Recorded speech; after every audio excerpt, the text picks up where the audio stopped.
আসসালামু আলাইকুম বন্ধুরা, একেবারে সকাল সকাল একটা নারায়ণগঞ্জ চলে গেছি গাড়ির পাশা ধরে।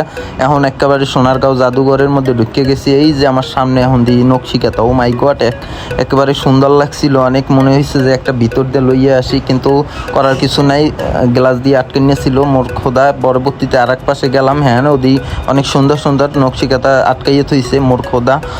পরবর্তীতে আমি দেখি যে এখানে আবার জয়নুল আবেদিনের আবার ব্যবহৃত নানান ধরনের সামগ্রী, তো ভালোই লাগছে দেখা। তারপরে এরকমের ঘুরতে ঘুরতে ঘুরতে ঘুরতে সামনে যাইয়ে দেখি ও মাই গড, কত সুন্দর সুন্দর জামদানি শাড়ি। তাই ওখানে যাইয়ে দেখতে ভালোই লাগছে। পরে এই দেখেন আর এক জায়গায় আসলাম, হ্যান দিয়ে আবার আগের কালের ব্যবহৃত অনেক জিনিসপত্র। এই দেখেন জামদানি শাড়ি দেখলে মনে করেন যে মেজাজটাই গরম হয়ে গেছিলো। পরে ভাবছিলাম যে হয়তো লইয়ামো, কিন্তু লইয়াইতে পারি নেই, হয়তো গেলাস আটকাইনা ছিল। পরবর্তীতে হয়তো রাগ করে চলে গেছি অন্য পাশে, যাইয়া দেখি নকশি পিঠার সাজ। তো মনে হয়েছে যে একটা লইয়া যাই, বাড়ি যাইয়া পিঠা বানাই খামু। তো পরে আবার ভাবলাম যে বাড়ি আছে একটা, আমাদের বাড়িতেও আছে সাজ। তো পরে চলে আইসি এখান দেয়া। পরে দেখি যে ও মাই গড, অনেক সুন্দর সুন্দর জিনিসপত্র এখানে কিন্তু হকলে দেখতে আছে, কিন্তু এককালে চোখ ঢুকাইয়া দেখতে আছে।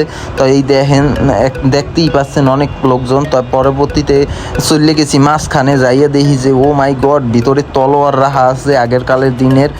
এই ধরনের তলোয়ার ব্যবহার করা হইতো। আমি ভাবলাম যে একটা গ্লাসের মধ্যেই বাই করে লই, কিন্তু বাই করার সুযোগ নাই, তাই আনতে পারি নাই। ধন্যবাদ সবাইকে।